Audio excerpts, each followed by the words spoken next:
Hey, what's going on, everybody? We are just getting ready to dive in here, and we're going to just wait a moment or two before we go ahead and get started here. We have three of us tonight. I know that's going to be a lot to handle. Three DogiZone trainers are on. So let's just go ahead and while we're waiting for some people to get in here, I want to find out how many nicknames does your dog have? And what are they? I'm curious how many your dog has and what some of them are. I know my dog, Kayla, has about 14 nicknames, and I'm pretty sure I've confused her about life. Jess, how many nicknames do you think your dogs have? So between the three of them, they probably at least have at least 8 to 10 each. Some of them make sense and some of them don't. So George, what nicknames are the best ones that you have for your dogs? What's one of the best nicknames you think you have? Unfortunately, well, for Raven especially, they're not always repeatable. But so let's just say Psycho. Psycho. So she's crazy, but I usually add an expletive here and there. But she's something. And then we got Tater Tot. Bubba and all sorts of things there. And then Buckshot. We got Buck, Little Legs. Oh, wow. Yeah, it keeps going. It keeps going. Yeah. I love that. Well, look, I want to see some nicknames thrown into the comments here. So why don't you give us some comic relief, folks, while we get started with the call here. I do want to just do a quick introduction of both of our trainers here this evening. Jessica, we'll start with you just because you've been on all the calls with me, and you are the training team leader here. So welcome. Super glad to have you back at work. And why don't you just give the audience here just a real quick introduction, a little bit about how it is that you ended up here at DogiZone. Oh, so that I don't know how short that could be, because could be a big elaborate story. But most people might not know that I actually started out as a client of Canine Obedience Unlimited before it was DogiZone. And I went through and trained a couple of my personal dogs with Andrew, George, another trainer that we had at that time. And it completely changed my life. It changed my relationship with the dogs. It changed the perception that I had about how to interact and communicate. And I think at one point I probably annoyed the heck out of you, because I called you all the time and said, I want to come and work for you guys. Yeah, I vaguely being like, no, absolutely. No, I'm just kidding. I didn't ever say that. But I was like, well, I don't know. We'll have you work in the office or something like that. But we're sure glad to have you. So thank you so much, Jess. And George, you and I go way, way back to the point where I had pretty much just started driving, which is kind of dangerous to think about. And I used to come in meet you at your house in Kensington and travel the roads with you. Why don't you just go ahead and give some of our audience just a little background on some of the highlights from your last 40? I can't even count now how many years it is. 40 something. 43 years. Yeah, I did my first group class on Valentine's Day of '77. Been doing them ever since. I really love doing group classes. I love I get as much enjoyment out of my people as I do the dogs. I've been with you for a number of years now. I think we made it official in 2015. But, I was working out of Canine Obedience Unlimited for a few years before that. I ran Companions dog training for 35 years before I made the plunge and closed up and came to work for you full time. I'm a risk taker, and I'm glad I took the risk. So we've done very well together. So, well, more than glad to have you, and I know that you'll have some great insight for us here this evening as we go through things. So, before we actually get into the questions that we're going to be going through, the reason why we started doing these Ask the Trainer calls were 100% to serve our clients. We're not here to sell you anything, okay? So let me just go ahead and put that out there now. We're not here to sell you anything. We are purely here to serve you, okay? That being said, if you get on these calls and you learn a bunch of stuff, we're very happy for you. But, and there's a but, we want you to take action, right? Because knowledge is not power, applied knowledge is.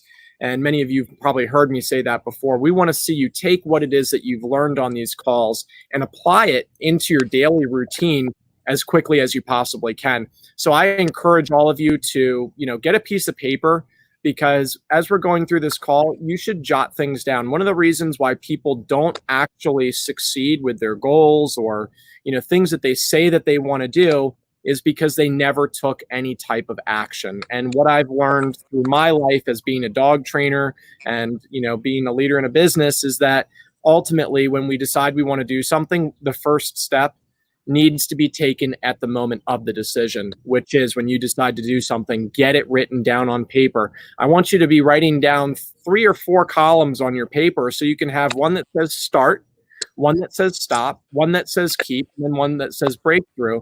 So as we go through the call, if you recognize there's something you need to start, stop, or keep doing, drop it in that bucket. And that way you have a note that you can go back to later and you can think about. Breakthrough is where you kind of hear something mentioned on the call and you go, that's really awesome. I didn't realize that before. And it's just kind of an aha moment. And those are great to write down just because. And we might actually ask you for you to go ahead and share some of your breakthroughs and action items as we go through the call. So I don't know what happened to George. I might have scared him off. I doubt it. I highly doubt it, but he'll pop back in here when he's ready. So that being said, we've got a few questions here. We're going to totally encourage you guys, throw some questions, comments, and things like that into the chat bar. I see some comments coming through. I see Wiggle Butt, Lasso the Truth. Wow, I got some really interesting here. And Mom and Dad, my mom and dad are watching. Hey, Mom. Hey, Dad. Thank you all for jumping on. I love you. Wouldn't be here without you. Sheila's got Rocky the Rock Star Buddy Pup Dingus. Okay, so everybody has a couple bad names for their dog. That's very clear. Anyways, let's go ahead and jump into things here. George is back with us. George, you're good to go here. So we're trying to read the chat too, and it kicked me off, so I'm going to stay on camera. All right, sounds good. Well, I'm going to go ahead and take us into our first question, which is a question that was submitted through our Facebook feed from a client, actually. And so it's a little bit of a long question. I'll kind of go through it here, and then we'll dive in.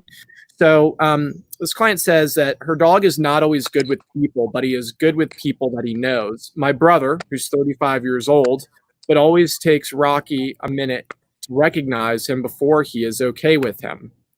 The problem is that the moment he doesn't realize who my brother is, Rocky attacks him. We never know at what point he has recognized my brother. How do we get my dog to stop attacking her brother? So it sounds like once the dog is comfortable, then, the dog does fine with her brother, but it's kind of that first initial greeting where they have, it sounds like quite a serious issue. And I just want to preface this by saying, there is no replacement for in-person training for dealing with this type of thing. So we're going to have to just do our best here to provide you with some feedback and some things that are going to ultimately help you to, maybe be able to deal with the situation a little better, but definitely would encourage you to get back in for some lessons. So why don't we, George, you are like the behavior expert at DogiZone. And when I say at DogiZone, that's really like, on the East Coast, right? So just maybe I'm pushing that a little too far. But anyways, why don't you give some insight as to like what do you think it is that's actually going on here, and why do you think that this is occurring? And then maybe you can get into how it is that you think that it should be solved. So we got what, why, and how on this one. Mm-hmm. Well, the first question I'd ask if that was put before me, at the shop would be, do the dog and the brother have any history, especially kind of a negative history? That'd be the first place I'd go and ask that, if there's been any conflict in prior times. Other the next thing I'd be asking, and again, this is really complicated. So the next thing I'd be asking is, as funny as this sounds, people sometimes put off a vibe to a dog that makes them feel uneasy. And once a dog's in a place of being uneasy, they're going to take action to get back to feeling easy. And if that's chasing this guy away that makes him feel more comfortable, the dog may very well choose to do that. That's one of many options the dog has. So sometimes some people just kind of, they're nervous around dogs. And if this dog has been attacking the brother, I certainly get to where he'd be a little edgy when he comes in to visit. So I look at that potential factor too. Ain't nothing better than a leash when brother comes to visit, or leash or a cage, you know. There's only 3 ways to control that dog: contain, restrain, and train. So if you can't call that dog off, you know, Rocky, and I have a hunch I know which Rocky this is, but if you can't call that Rocky off into a heel or a sit reliably, then he needs to be restrained in some fashion, or better yet, like a loaded gun, just put him away while brother's there. They don't have to be friends. They just don't have to be, you know, putting tooth on skin either. Yeah, I think that makes a lot of sense. Jess, you have anything you want to add to that? No, George hit the nail on the head when talking about the 3 pillars of management. In any situation, if they know that the dog has a history of going towards attacking the brother, making some proactive choices, so then the dog's not being reactive. But otherwise, George hit the nail on the head with everything. You have to train him in those moments to teach him what to do. Yeah, I think that makes a lot of sense. I think that a lot of this, you know, is, you know, probably training the dog. I also think that there's a large part of this sometimes, and this can be the most difficult thing to do, is training the guest that's coming over. You know, friends, family, people showing up at the house can be your worst enemy. And, you know, they love dogs and they want to engage with the dog, and I don't mind if he bites, and they don't maybe realize the severity of what's going on. And so sometimes people are doing things that are ultimately creating this reaction out, you know, from the dog, because they're reaching for him, or, you know, going to, you know, stare at them because they're like, what's this dog, you know, up to? And those are things that can certainly, you know, set a dog off. And so, like, I would encourage you to ultimately make sure that he's on a leash. When his training and obedience becomes extremely reliable, like George said, to where you can call Rocky, heel, and boom, he snaps right into position, then we're in a little bit different place. But until then, management is going to be really how it is that you prevent an issue from really occurring. And so that's going to be ultimately the leash. I also think making sure that you're training the guests. One thing a great trainer told me a long time ago that he did with some of his clients is he would put index cards on the door of the house, so that when a guest would come over, they would see an index card that had very clear instructions on it. Do not look at, talk to, or touch dog in training. And this way, there's no telling the guest. They just know as soon as they show up, I need to ignore the dog that I'm about to meet. And that's good for a aggressive dog, fearful dog, or not. The only other thing that I might add on top of that would be to think about, you know, I'm not a huge fan of using muzzles in dog training, but there's nothing more important than safety. Safety first is one of our core values here at DogiZone. And I would tell you, if you're going to have him out, and you might not always be able to control the environment, and it doesn't sound like we have full control over the dog, you really need to manage things. Getting a basket muzzle that the dog can still breathe, pant, bark, but cannot bite in, would ultimately put you in a position to at least be able to approach a greeting a little bit more safely. And again, this is a big question. Definitely something that would be more served in person, but hopefully we're able to provide some insight to you there, and you know, give you some direction. Yeah, I'm going to add one more thing too. Sure. When you're done. Yeah, go for it, George. So it's going to be a very emotional thing because it's family, you know, your brother and your dog, you know. So one thing I want to make sure everybody's clear on: you cannot make Rocky like your brother. You have no say-so in that. You can control how Rocky handles his manners. You can make Rocky mind his manners, but you cannot make him like that person if he doesn't like him. So that gets into a lot of problem with a lot of people. They insist that the dog likes something, but that's not our say so. So I just want to make sure everybody's clear on that. Yeah, great point. Great point. All right, let's go ahead and take it over to next question. You all ready to move on here? So, what are the most important commands a dog should learn? I think this is a great question. And, ultimately, when we think about most important commands a dog should learn, I think before we can really answer that, we have to be really clear about ultimately what is the dog's purpose in life? What is it that we are ultimately doing with the dog? Because every dog is going to be a little bit different, and the scenario is going to be a little bit different. For the purposes of our conversation here this evening, I think we should just focus on our pet owner clients, which is primarily all we deal with these days. We don't really do protection dogs and police dogs. We do have a few competition dogs, and I should say some pretty high level competition dogs that come in. But let's focus our answers for this one around obedience for a pet dog. Whoever wants to go first, steal the show. So I'll go ahead and go. Tag my mitt. I remember several years ago in conversation with a trainer located out in California named Tony Anchetta. He had the best explanation that I could ever pinpoint for what a trained dog should look like. And it's a dog that can listen to whatever cues you're giving it on the leash, off the leash, at home, or away from home. And that has always stuck to me very, very close. And when you think about what are the most important commands a dog needs to know, responding to a recall, walking on a leash, so whether that's a heel or a let's go, a stationary position of a sit or down, being able to stay in motion or in command if they're getting ready to run after a deer, thinking about, and everybody, it's going to be different because everybody has different needs. So we're talking about goals for the dogs, but in basic obedience, there's about 8 to 10 cues that are the most important for a dog to be able to respond reliably to. That's great.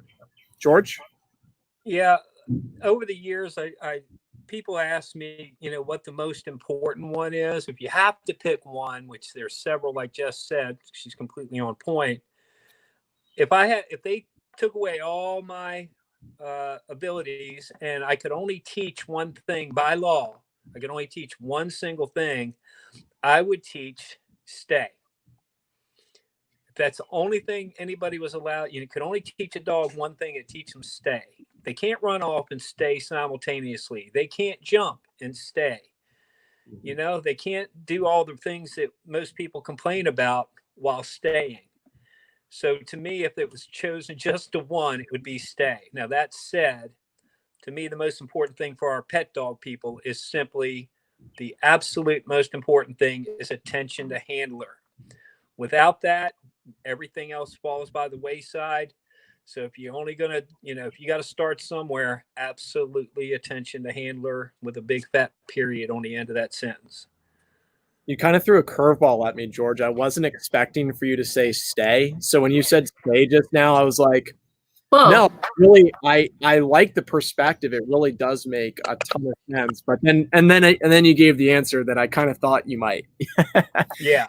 Me and that attention to handler, man, live it, learn it, breathe it, be it. So. Yeah, I mean, ultimately, and when we do that at DogiZone, it's using the dog's name. We generally don't teach a command like "look at me." We teach that when we say the dog's name, like no watch, no look at me. It's just when I call the dog's name, we want them to look. Just like if I call your name, I would hope that you would look at me. So that's ultimately what it is that we want. But we like to teach that attention with kind of like a built-in stay. So when we call their name, they continue to stay focused on us. It's not just and then back to sniffing again. The dog is actually fully engaged with us. And I think that that is absolutely most important. I would say second most important to me is probably the recall. making sure that that dog can come when called on or off leash. Like you said, Jessica, wherever it is that we are with the dog. Leashes break, collars come off, doors get left open. I mean, there are so many different things that can happen, but having a good recall can really ultimately save a dog's life, and does in many situations. Let's go ahead and move on to our next question here. Is there any specific order that you think is best to teaching commands? George. Attention to handler. Okay, so that's number one. Yeah, listen, let me add to that, because I truly believe what I'm about to say. What that dog is looking at is what he's thinking about. So if he's looking at you, you're not dealing with a lot of other stuff in life. Mm-hmm. I would agree. Jess, what do you think? So I actually had this question come up in a lesson today, which is why it kind of piqued the discussion topic for us. And the family was wanting to work on stationary positions with the dog. Second lesson was still struggling with attention to handler, recall, and really just being able to zone in and be focused. So they asked, well, is there a specific order that works best to teach the commands? And ideally, it comes down with being able to have the dog respond to their name, come when you call them, walk with you. Because if you can't get that dog to focus and pay attention, you're not going to be able to get it to stay around any sort of level of distractions. So I'm in complete agreement with George with the attention to handler, whether that's name, focus, work, heel, or recall. And then from there, everything else just kind of falls into place with the sit, down, place, get back, move away, heel in motion, all of those different things. So definitely there's a good order. In our old basic classes, we used to talk about how to appropriately chain commands together. So I think that's something we've kind of lost topic of talking about at times. So might be another discussion topic for another day. Yeah, I don't disagree with that. There's probably a lot of different opinions on specific orders to teaching commands. I don't know that there's really one that's right versus wrong. I'll just share what I tend to do with my dog, which I don't know is going to be the right fit for everybody, but I'll certainly share. I generally, start off by teaching the dog's name. I start off with that because I want to get attention from my dog from the very, very early onset of training. And what I generally find is that I kind of get an automatic come command when I start teaching that name. The next thing that I do is I actually start to, a lot of the times, use a place board and teach the dog to place right in front of me, so that I'm using the dog's name, the dog's moving towards me, and getting the place board in front of me. Part of the reason why I like to use the place board early on in training is because I can recall the dog to me, or I can bring the dog to me in different positions. It also starts to teach the dog that when I'm teaching them to do things like sitting, laying down, standing, those different types of static obedience commands, to do it within a small footprint, to not be moving around so much. So that's not necessarily something when I'm teaching place. I'm not teaching the dog to leave my side and go to a place. I'm just more or less teaching them to target all 4 feet on place. And so I'll get the name, I'll get the dog placing, I'll start to teach a little bit of sitting down on the place board. And then usually from there, I'll start working on things like sending the dog away from me and that type of thing. So a few different things, different ways to approach this. But George, do you have some more thoughts on this one? No, I mean, I do. As all part of attention to handler, I believe in getting that dog to follow you right away. So I usually move directly into long line work first day, just teaching that dog to be with and be aware, both in movement and staying still. We play the name game and stuff at DogiZone all the time, and we do the say please and all that's about attention. Then I move into the stationary type behaviors. You know, we teach there's really only 3 kinds of behaviors. There's motive behaviors, the things that make the dog move. Then there's stationary behaviors, which makes the dog be still in it. And then there's finally attentive, which makes the dog, changes the dog's thought from one thing to another. So everything you'll ever teach a dog, in my opinion, falls under one of those 3 categories. Whatever you can name, I can categorize it using those 3. That's excellent.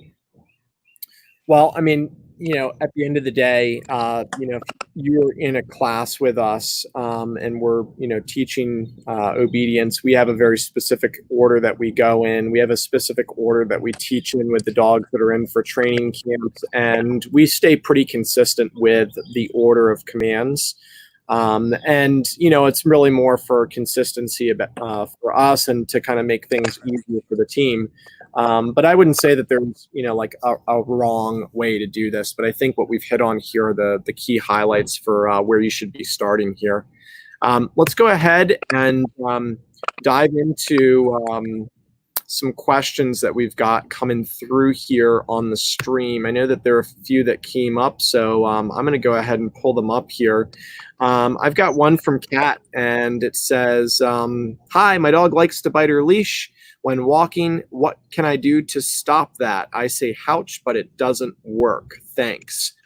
So, Kat, there's a number of different ways to approach this. You know, teaching the ouch command that we've probably shown you, it sounds like, is something that works consistently, but it needs to be applied properly. And there's a few other ways to approach it. So, George, maybe why don't you start off, and maybe you could address, like, you know, why is it that her dog might not be responding to the sound of disapproval that she's attempting?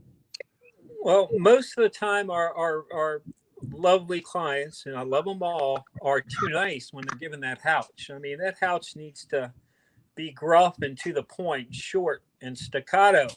But besides that, sometimes just yelling at the dog, even ouch, and fighting that leash is counterproductive. So, you know, understand the dog might either be playing with the leash and trying to get you to engage that way because they're bored with walking or whatever, or they're straight out protesting. Now, what I do is, as long as the dog's not damaging themselves or the leash, like they're not biting through the leash, I'll go dead still and just like wait and say, you know, anytime you're ready now. And usually they get a confused look on their face after a moment or two and look at you and say, okay, now we can go. And they'll start biting again. I'll just take away all the payoff because they're trying to get that animation out of us. So now don't do that if your dog's going to bite through the leash, because you're going to have a loose dog, and that's a problem. But the more you fight with them, sometimes the worse it makes it. So I just go dead still and just wait them out. But I'm patient like that. Yeah, right. It's called we call it being a tree, right? Just freeze up, exactly.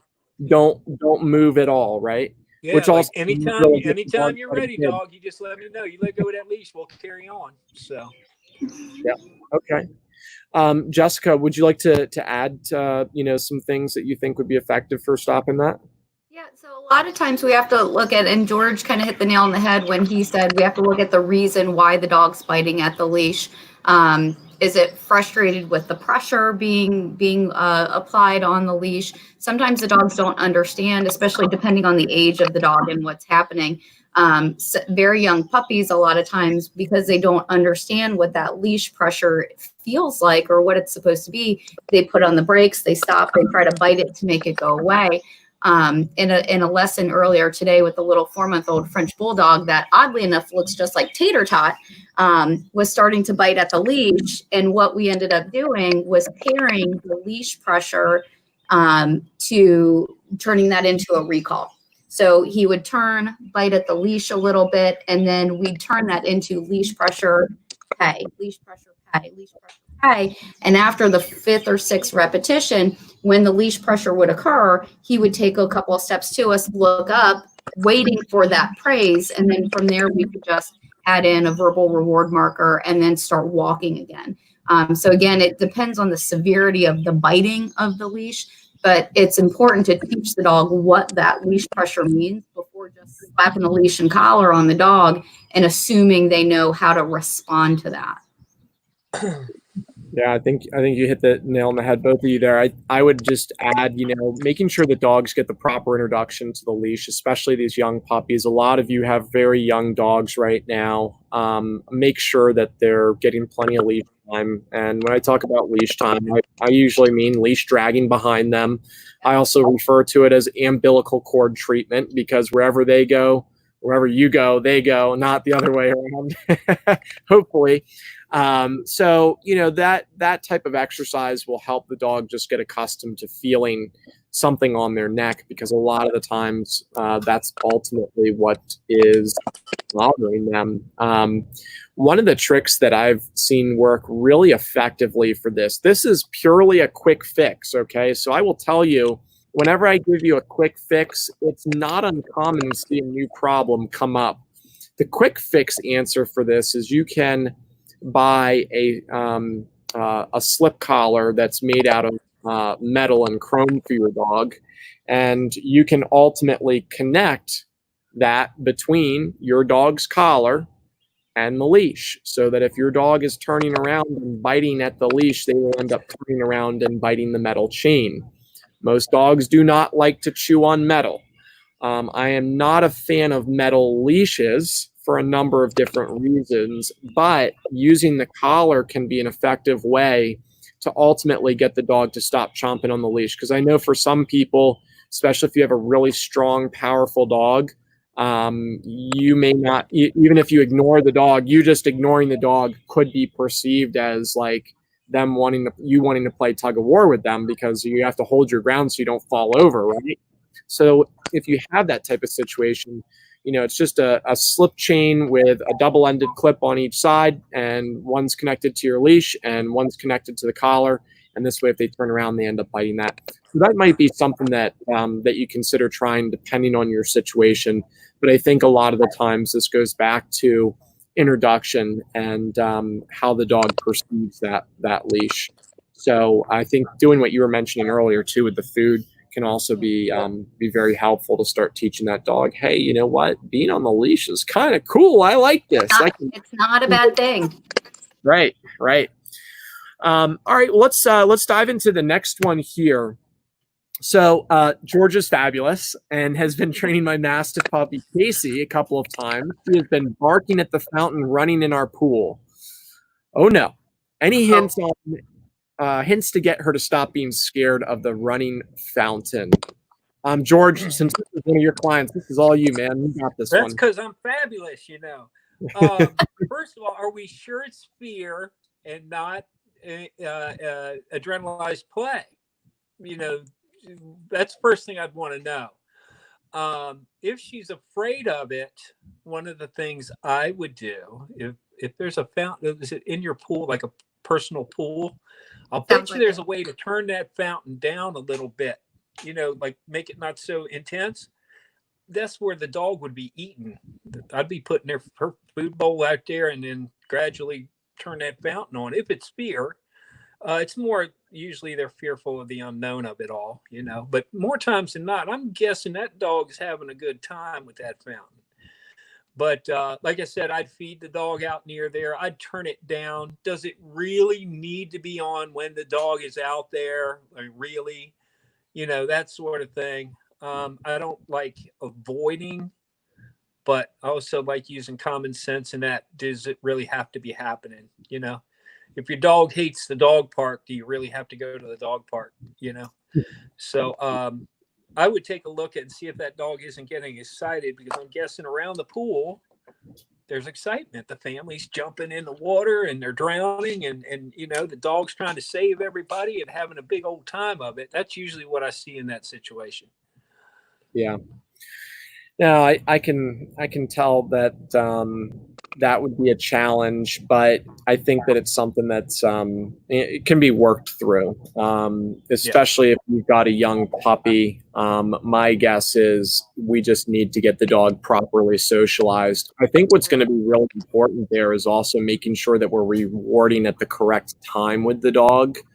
If the dog's actually fearful and is showing an excessive amount of fear about this, then you may not be able to, get the food bowl in the mix, per se, to feed them if it's gotten to that point.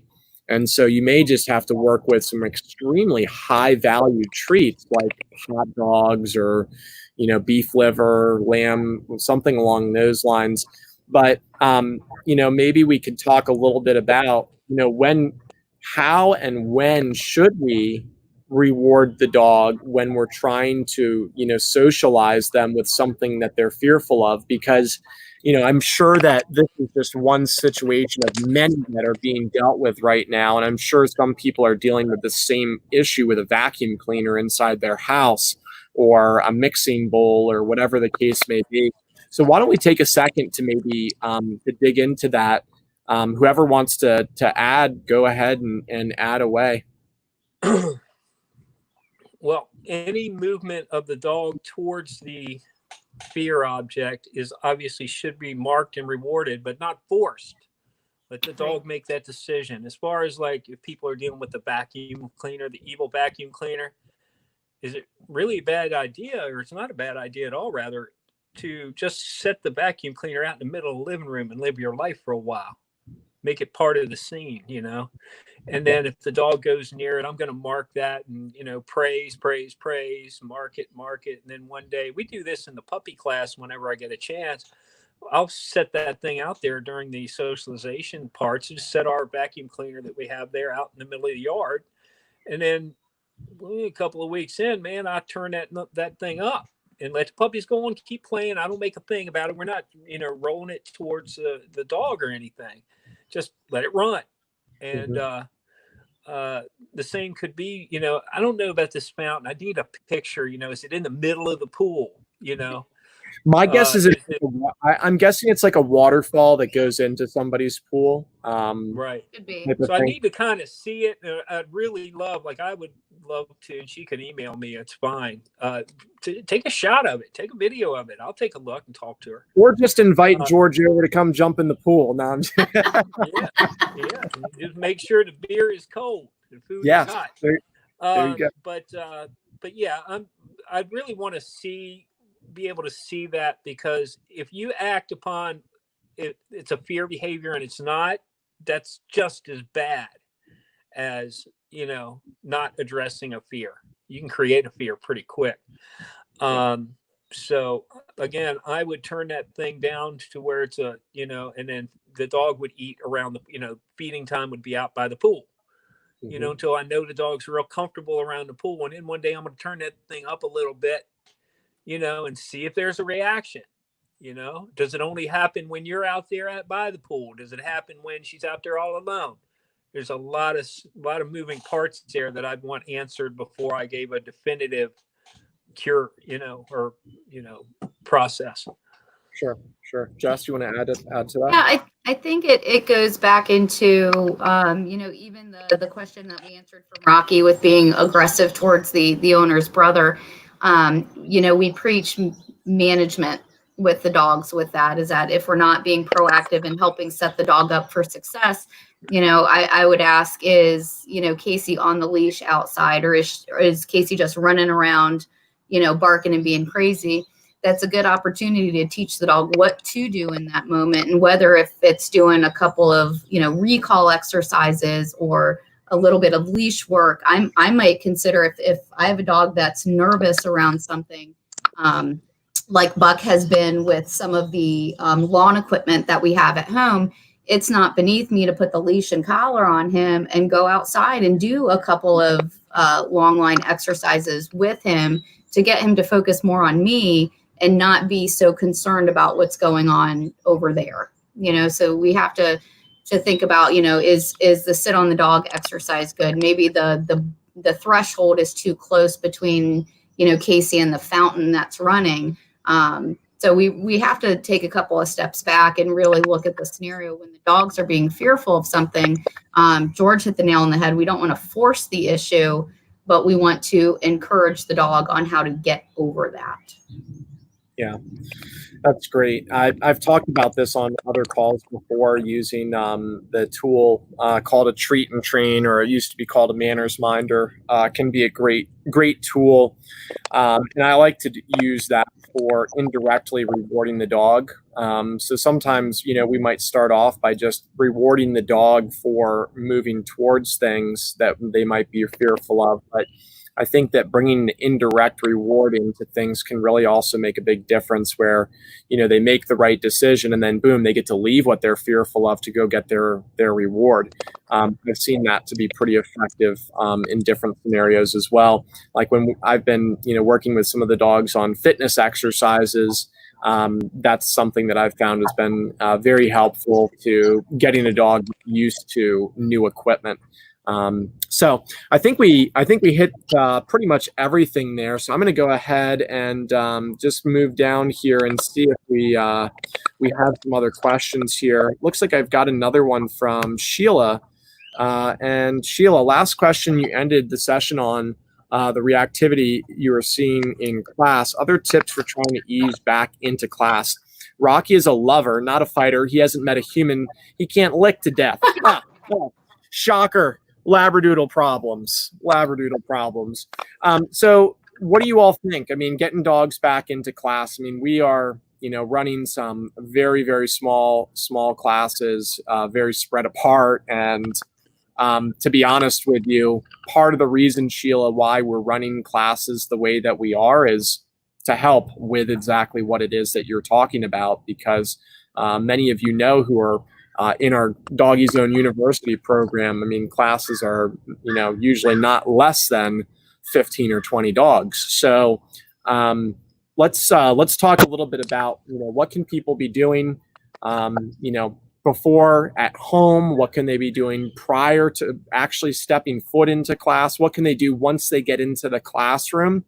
And then what should they be doing on their way out? What should they do when they go home? Let's talk about kind of the whole thing, start to finish, and see if we can provide some value on getting people back to class. Sure. I would love to take the reins on this topic. I've been teaching the classes since we've been opening them back up last week. And the biggest thing that I have suggested to the families pre-coming to class is making sure to revisit the exercises that you initially stopped doing in that level of the program. So if that was in the elementary level, it's attention to handler, name recognition, sit, lie down, sitting politely for greeting, and just getting back into the mindset of what the classroom looks like. The really nice thing and the best feedback that I've gotten so far, because we're limiting the classes to 5 dogs per class, which everybody can be 12 feet apart. So we're not all 3 feet from each other, crammed up anymore. It's been a great experience for the owners because they have enough space to be able to work their dogs through something. There's a dog that was in my Friday morning class last week that I remember 2.5 months ago was extremely reactive, barking, lunging at other dogs. Now, granted, over the past couple of months, the dog has been doing the Play Academy program and coming to doggy daycare. So amen, DogiZone, for being able to continue that work with this dog. But I noticed such a great difference in the dog's ability to focus on the owner and what she was asking him to do, just because the class sizes were consolidated. It made such the difference. And it was great because as trainers in a 5-dog class, we can pay attention more of the handling skills that the clients are doing. Making sure that there's not, mishandling with the leash or treat delivery time. And it's been a very, very big difference between 2 months ago. And That's excellent. You kind of faded out there at the last second on my audio. I'm not sure if that was an issue anywhere else, but George, you want to add something to that? Yeah, well, since I'm not back yet doing the classes, I'm going to have to ease myself back in. The best advice I'd give is, I know y'all been slacking off last couple months. You ain't fooling Uncle George. So get back on the stick at whatever level, like Jess said, and start practicing again. Kind of get that mindset back in the dog. I don't blame you for slacking off, but I know everybody's not training with the same intensity. Very few anyway. So start getting back into it, because what my plan is, and I'm coming back soon, man, is I'm going to be looking, the first several classes I do, I'm going to be looking to see where everybody actually is. And then I'm going to plan accordingly within the class. You know, the beauty of our system above all others, we're the only ones doing this, is we have a very clear goal at each level. And at least the way I run my classes, I'm trying to get you to that end goal. So if you backslid, it's not a big deal, because I'm going to get you back up to that goal. You just might have to take a few extra weeks. So the more you're back on the stick, the better off, the quicker you're going to get up to your middle school, your high school, and things like that, in college. So, but I'm going to be personally looking at everybody that's in front of me and seeing where you really are at. And you know me, I'm brutally honest. I'll tell you exactly where you're at. Yeah, that's spot on. And I'll tell you, the old icy hill analogy, Yep. Sheila, you should know the icy hill analogy. For those of you that are not familiar with the icy hill analogy, you'll have to go back and watch one of our previous calls where we briefly explained that. I think it was in the second. It was last week? I thought it was like 5 weeks ago. It was last week. You can see my mind has been churning. Yeah, I mean, Jessica had mentioned something, and I, a friend of mine and really awesome trainer, actually not dog trainer, my friend Hank, who just like really awesome guy. He was telling me a great saying, which is, advanced skills are basics that you've mastered, right? Yep. So people are always asking us, like, what should I do next with my dog? What should I do next with my dog? Well, you should go back and do what you just did and make it even better, because, as soon as you think that you have, you're done where you're at, you hit a wall. You need to kind of take a step back and go, you know what? It's time to reevaluate. Am I really as far along as I think that I am? Is the dog performing at that level of reliability? So, yeah. Let me add to that. You take a world champion and say, AKC obedience, Lisa Bernstein. I don't know if you're here tonight, but Lisa's done incredibly well, been invited up to Westminster twice. But you take that obedience, she's a champion. I mean, these dogs are great. They sit the same. They down is the same. Come is the same. Heel is the same. They just do it every time. Okay, that's the difference between your dog in your living room right now and a world champion. So I think it was Bruce Lee that said he'd rather not fight a man, something about someone can have 1,000 different kicks, but he was most afraid of the man that had trained one kick 1,000 times. Yeah. So yeah, repetition. Icy hill of dog training. So, yeah. Well, we're going to start to bring this thing to an end. I just want to hit a couple things here. Karen, thanks for teaching classes tonight. It looks like they were great. We super appreciate you being at the facility, running classes with everybody. I know that everybody's really happy to be able to get back to those. So thank you. And Jamie, just giving some love to us here. Just want to say hi, George.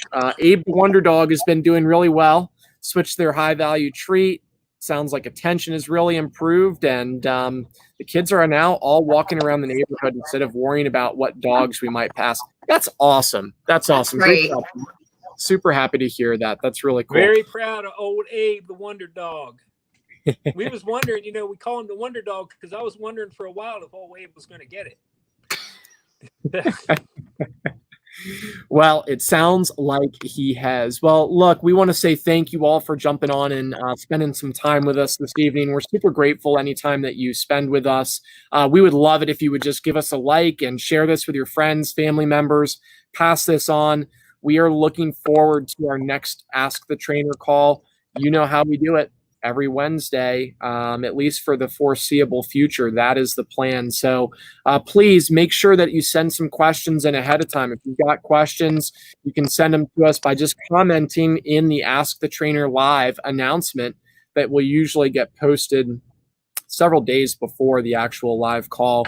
And so, again, thank you all so much. George, Jessica, thank you both for taking time out of your evening to spend with all of Bye, us. everybody. Happy to be here. Awesome. Thank you all. Have a better than great evening, and you know where to find us if you need us.